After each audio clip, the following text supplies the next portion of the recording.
that you can be anxious, sensitive, kind, and wear your heart on your sleeve. You can be a mother or not. And not only can you be here, you can lead just like me.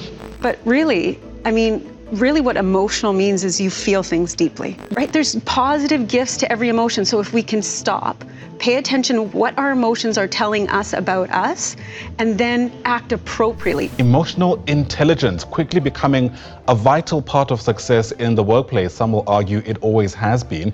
It involves, of course, understanding, managing, and regulating your emotions. All right, let's be honest. You're probably brilliant. You get stuff done. But you're watching this. There's a tiny chance, just a chance, your team secretly calls you the volcano, the hurricane, the Terminator. And that, my friend, is quietly destroying your bottom line and your career trajectory, even if your numbers look good for now. In this video, I'm breaking down 5 no BS steps to get a lease on those destructive emotional triggers. This isn't about group hugs or kumbaya. This is about how brilliant jerks, and you know who they are, the high achievers who are sometimes abrasive, can stop self-sabotaging and actually amplify their brilliance without alienating everyone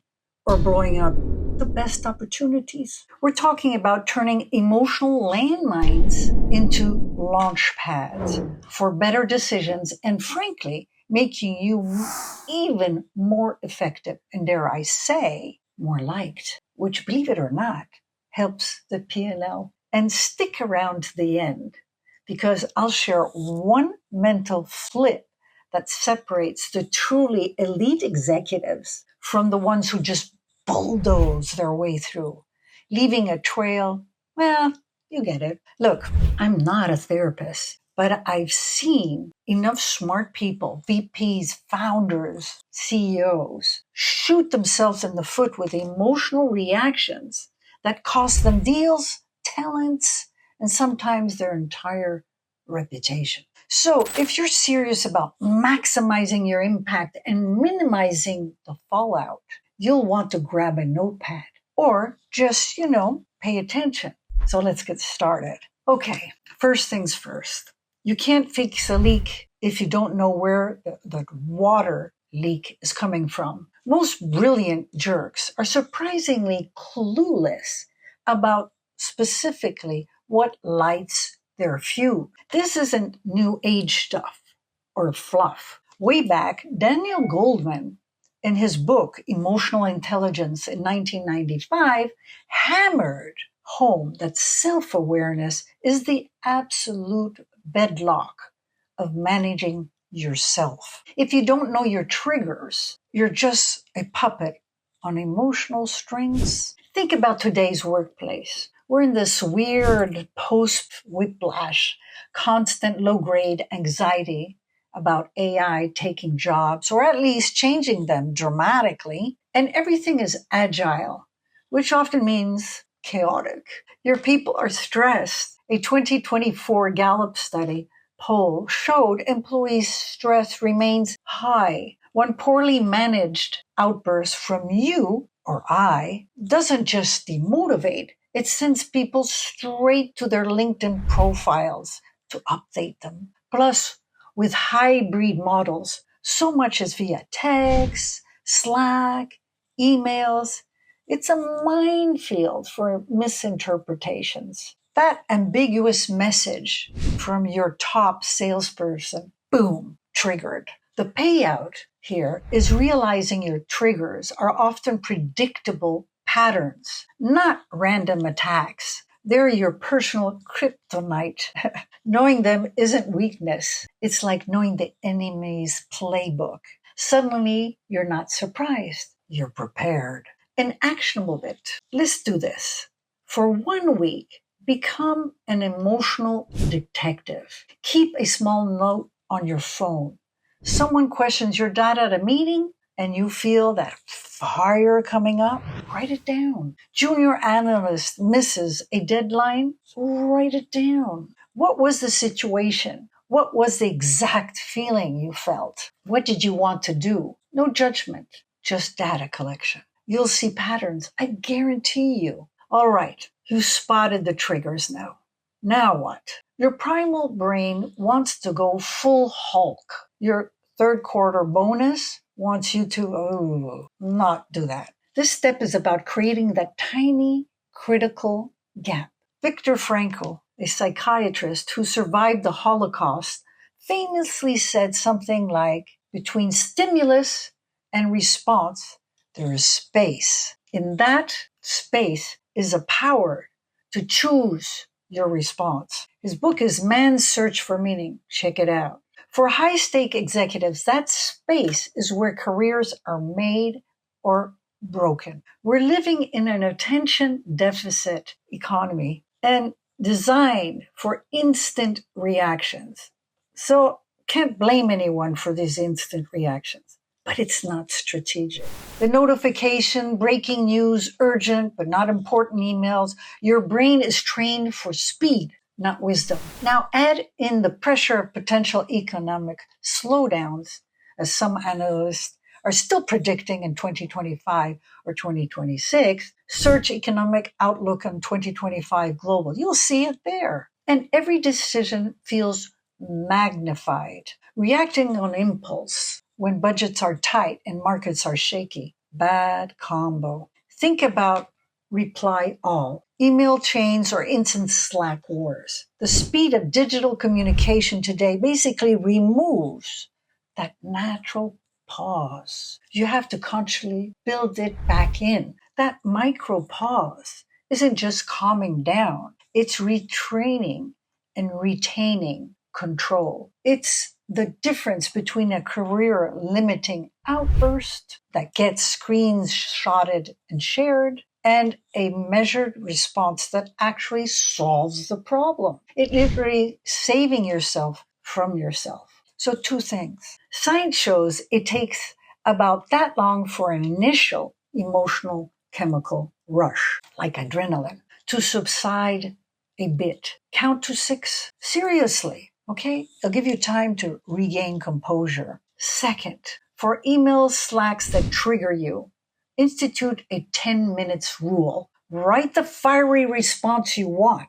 Step out for 10 minutes and then come back. I'll bet you'll edit 90% of what remains non-strategic and maybe even stupid and against yourself. Okay, so let's say now you've paused, but your brain still probably telling you pretty dramatic stories about what just happened. They're incompetent. They're undermining me.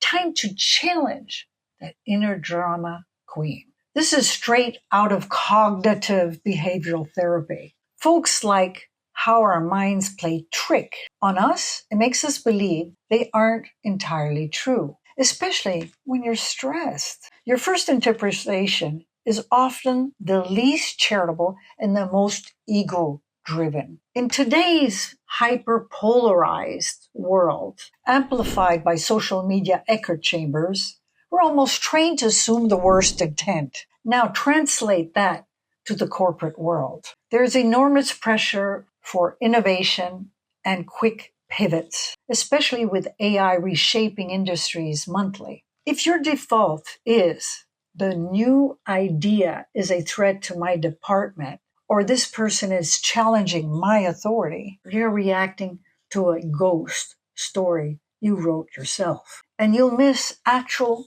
opportunities or insights. Plus, the whole cancel culture dynamics, whether you agree with it or not, has made public and internal corporate communication a minefield. You reclaim mental real estate instead of that it is trying to ruin my project. It might become, okay, they have a different perspective. Maybe I'm missing something, or maybe they are. How can I clarify without nuking the relationship? This isn't about being nice. It's about being accurate and strategic. What's the story I'm telling myself about this situation? What's one piece of evidence that this story might not be 100% true? Play devil's advocate with yourself. What's one more useful or productive way to interpret this, even if it's not my first instinct, believe me. Write them down if it helps. You'll be shocked. So remember, manage your instinct. Okay, you've paused now. You've reframed. Now the moment of truth. What you actually do or say. React is for amateurs. Responding strategically is how brilliant jerks, or dealing with brilliant jerks, change things. And brilliant jerks become brilliant leaders by being strategic in their response. Now, Dale Carnegie's How to Win Friends and Influence. It's an old book. It's in 1936. It's ancient, you could say. But the core message is gold. Understand others' interests. Make them feel important. You can be the smartest person in the room, and you might very well be. But if you communicate like a bulldozer, nobody will listen to your brilliant idea or ideas. The great resignation or quiet quitting trends haven't fully vanished. Employees' expectations are higher. They want purpose. They definitely don't want to work for a tyrant or a perceived tyrant, no matter how smart they are. With the ongoing war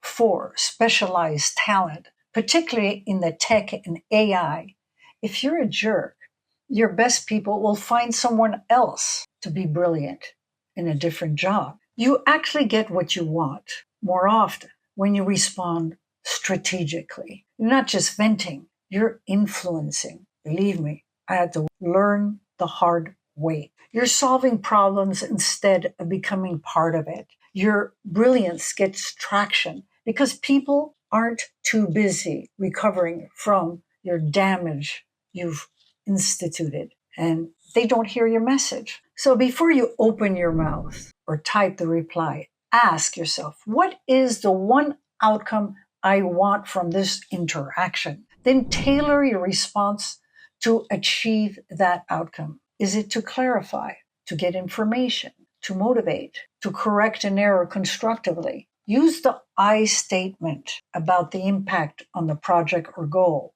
not you. Use statements blame. Instead of you completely messed up, try, I'm concerned about how this impacts our deadline. Can you walk me through your process here so we can get back on track? Subtle shift, huge difference in reception. Doing this once, it's nice. Doing it consistently, that's where the real money is. This isn't one and done fix. It's building a new operational system for your emotions. Think Kaizen, the Japanese concept of continuous improvement, famously used by Toyota. Small incremental changes consistently applied lead to massive transformations. Or Peter Singe's The Fifth Discipline, talking about personal mastery. It's a lifelong discipline. The business landscape is changing so fast. I don't need to tell you, you know. AI, geopolitical instability, supply chains disruptions. What didn't trigger you last year might trigger you this year or this month or this day because the stakes are different. Your ability to adapt your emotional responses needs to be as agile as your business strategy. Also, executive coaching is booming. Why? Because companies are realizing these soft skills have incredibly hard dollar impacts. They're investing in leaders who can self-regulate and lead with composure, not chaos, or not create chaos. This stops being work and becomes your new, more effective default. The compound interest on improved relationships, better team morale, fewer crises you have to clean up, and sharper decision making is enormous. You're not just avoiding negative outcomes. You're actively creating a more positive, high-performance environment. This is how you scale your leadership, not just your P&L. Here are some actionable strategies. let's be practical. We're all action driven, are we not? Weekly debrief, 15 minutes, end of your Friday or my Friday, quickly review. Any trigger moments? How did you handle or I handle them using these steps? What could be the 1% better next week? 2, feedback. Get feedback from a trusted colleague or friend. Got a colleague or a mentor you trust, not just to tell you what you want to hear. After a tense meeting, ask them, how did my communication land there? Any observations on my approach? Be specific. Prepare for the uncomfortable truth. Have them say your strengths as well as you win with your strengths. But don't have the defects that everyone is focusing on your defects and not your strengths. Then pick one trigger pattern a month from your inventory in step 1. Focus on improving your response. Just one reoccurring trigger for a whole month. Small wins builds momentum. So let's recap. Identify your signature disaster triggers. Pause. Reframe the situation. Choose the productive, strategic path. What do you want? And what's the best way to get there? Put the emotions aside and embed these habits until they're second nature. Remember, this isn't about losing your edge or becoming a pushover. It's about channeling your brilliance more effectively so you're not your own worst enemy. Okay, the bonus tip I promised. The biggest mental flip is realizing that managing your emotional triggers isn't just about you. It's about the environment you create. As a leader, your emotional state is contagious. You are perceived as a leader and powerful. Therefore, your misbehavior will be emulated. If you're calm and strategic, your team is more likely to be. If you're a fire hose of anxiety or anger, guess what? That's the culture you're breeding. Fix your triggers and you start fixing your team culture almost by accident. If you actually apply these, you will see a difference. Maybe your team will stop hiding when they see you coming in the office, or you'll close the deal you almost torched. If you found this valuable, you know what to do.